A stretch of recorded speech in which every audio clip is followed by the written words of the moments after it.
बिस्मिल्लाहिर्रहमानिर्रहीम अस्सलाम वालेकुम। ऑफ द स्क्रीन में खुशामदीद। सामने जंग के से माहौल में किसी भी एम्बेसी की ये जिम्मेदारी होती है कि सबसे पहले जंग के इलाके से अपने स्टूडेंट्स को इवैक्यूएट करे। अब चूंकि रशिया और यूक्रेन की जंग पिछले एक हफ्ते से जारी है और दुनिया भर के मुख्तलिफ ममालिक के स्टूडेंट्स यूक्रेन में तालीम हासिल कर रहे हैं या वहां पर जॉब्स वगैरह कर रहे हैं। अब दुनिया भर के ममालिक ने भारत को छोड़कर अपने स्टूडेंट्स को ये एडवाइजरी जारी की जंग शुरू होने से कई दिन पहले कि या तो यूक्रेन छोड़ दो या उन इलाकों की तरफ इवैक्यूएट करो जो यूक्रेन के यूरोपीय ममालिक के बॉर्डर के साथ लगते हैं। आप पाकिस्तानी स्टूडेंट्स को देखें तो 400 से 500 स्टूडेंट्स ऐसे थे जो यूक्रेन के उन इलाकों में फंसे रह गए जहां पर अभी भी जंग जारी है, जबकि इसके अलावा जितने भी स्टूडेंट्स थे उन सब ने पहले ही इवैक्यूएट कर दिया था। लेकिन भारत के चूंकि तकरीबन 20,000 के करीब स्टूडेंट्स वहां पर फंसे हैं, उन्हें एम्बेसी की तरफ से ना तो कोई एडवाइजरी जारी की गई और ना ही जंग शुरू होने के बाद भारतीय सफारत खाना उनकी कोई मदद कर रहा है। मुख्तलिफ वीडियोज भी सामने आ रही हैं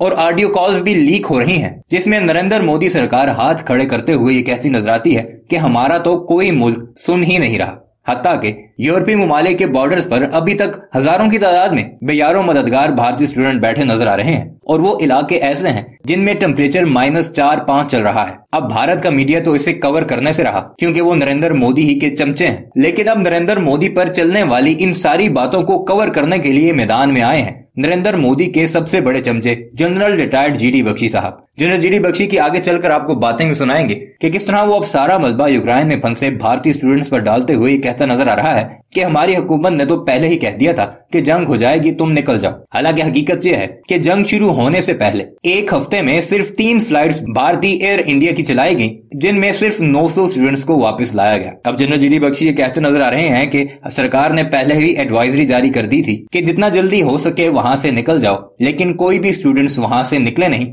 इसी वजह से अब वो वहां पर फंसे बैठे हैं। जीडी बख्शी साहब मशवरा देते हुए अपने स्टूडेंट्स को अब ये कहते नजर आ रहे हैं कि अगर तुम्हें मेट्रो स्टेशन मिले तो वहां छुप जाओ या फिर कोई बंकर वगैरह देखो और वहां अपने बाकी के दिन गुजारो जब तक जंग जारी है, वरना तुम रशियन किसी टैंक के गोले की नजर हो जाओगे या फिर क्रॉस फायरिंग में आकर तुम अपनी जान से हाथ धो बैठोगे। यह है नरेंद्र मोदी सरकार के अंदर भारतीय शहरियों की इज्जत और उनकी जान की कीमत। लेकिन भारत का मीडिया देखें तो वो पाकिस्तान के स्टूडेंट्स की जो 400-500 अभी तक वहां पर फंसे हैं उनकी फिक्र करते नजर आ रहे हैं और उनकी वीडियो चला कर पाकिस्तानी हुकूमत पर तनकीद करते नजर आ रहे हैं। आइए आपको पहले दिखाते हैं कि जनरल जीडी बख्शी साहब यूक्रेन में फंसे स्टूडेंट्स के बारे में क्या कह रहे हैं और उसके बाद उन स्टूडेंट्स की चंद वीडियोस दिखाते हैं कि किस तरह वो कसमपुर्सी की हालत में अब बॉर्डर्स पर फंसे हुए हैं। मगर वीडियो पर आगे बढ़ने से पहले आपसे गुजारिश है कि हमारे इस चैनल को जरूर सब्सक्राइब कीजिएगा और कमेंट सेक्शन में अपनी कीमती राय का इजहार भी जरूर कीजिएगा।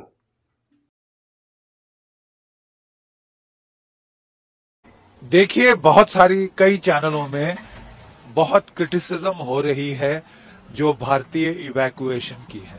मैं कुछ चीजें साफ करना चाहूंगा। 5 दिन लड़ाई के शुरू होने से पहले से हमारी एम्बेसी कह रही थी प्लीज निकल जाइए, प्लीज निकल जाइए। उस वक्त जो यूक्रेनियन लोगों थे उन्होंने हमारे बच्चों को बोला कि नहीं नहीं कुछ नहीं होगा, गीदड़ भपकी है, बकवास है, कुछ नहीं होगा, और वो लोग बेचारे वहीं फंसे रह गए।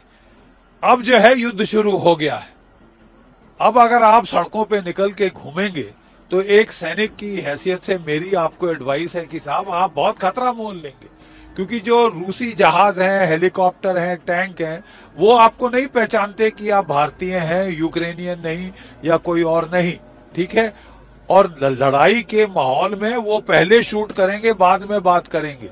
इस वक्त सबसे अच्छी चीज है कि आप बंकर में रहें, जमीन के नीचे रहें, मेट्रो स्टेशन में रहें जो अंडरग्राउंड है, ताकि आप सुरक्षित रहें। इस वक्त आपको निकालना थोड़ा प्रॉब्लमेटिक हो सकता है अगर आप सड़कों पे आ जाएं, अगर आप रेलवे स्टेशन पे आ जाएं खुले में, वहां बमबारी हो सकती है, वहां टैंक फायरिंग कर सकते हैं, क्रॉस फायर में आप फंस सकते हैं। आप वहां रहें जहां पे सुरक्षित स्थान में। एम्बेसी को बताएं, एम्बेसी कोशिश करेगी कि आपको वो जो है कॉन्वॉयज में लेके आए, जिसके लिए उन्होंने बताया हुआ है रूसी लड़ाकों को, यूक्रेनियंस को कि भाई आपको जाने दें, आप भारतीय हैं। निकल के इस तरह लाइक हेडलेस चिकन भागना दौड़ना इस वक्त खतरे से खाली नहीं है। लड़ाई के मैदान में जहां बमबारी हो रही है, शेलिंग हो रही है, जहां पे तोपों का फायर, एरियल बम्बार्डमेंट हो रही है। सबसे सुरक्षित स्थान है जमीन के नीचे, बंकर में, बेसमेंट में, या आपके किसी मेट्रो स्टेशन में जो अंडरग्राउंड है।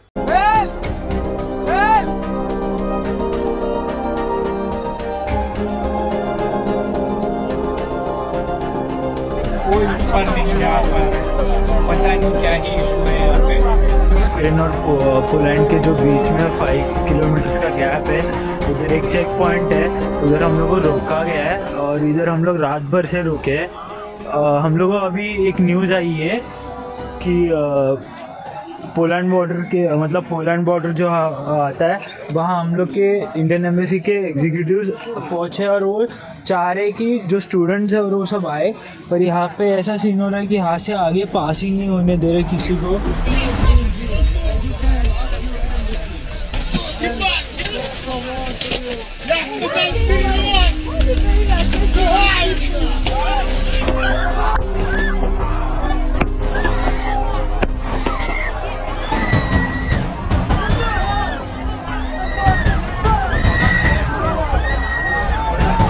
यहाँ कैसे मार रहे लड़कियों को।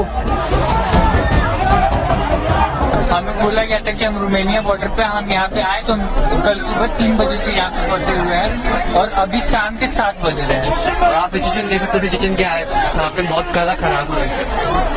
यहाँ पे काफी ज्यादा स्टूडेंट है, काफी ज्यादा यहाँ पे यूक्रेन लोग भी है, काफी इंडियन स्टूडेंट भरे पड़े यहाँ पे।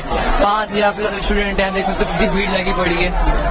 5000 लोग यहाँ पे खड़े हुए हैं, लेकिन यहाँ पे हमारे एम्बेसी का एक स्टाफ नहीं है। जो एम्बेसी से हमें नंबर्स मिले थे, उस नंबर पे कॉल करने पे वो लोग हमें कुछ ना ही कोई जवाब दे रहे हैं और ना ही कोई मैसेजेस का रिप्लाई हो रहा है। ये बोला गया है बहुत परेशान होगी और हम लोग को पास करेगी, बॉर्डर पास करेगी।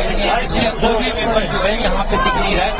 कल सुबह 3 बजे से हम लोग खड़े हैं और यहाँ अभी तक हम लोग बॉर्डर पास नहीं कर पाए। उनको जितना भी बोलो गिर रहा हो, लेकिन ये लोग गेट खोल नहीं रहे। इंडियन गवर्नमेंट गवर्नमेंट की तरफ से हमें कोई हेल्प नहीं है। ये सारी बातें केवल हम लोग फंसे हुए हैं। यहाँ पे जो हमारा हालत है -5 अभी यहाँ पे टेम्परेचर हो रहा है, ठंड बढ़ रही है, लेकिन यहाँ पे किसी को कोई लेना देना नहीं है।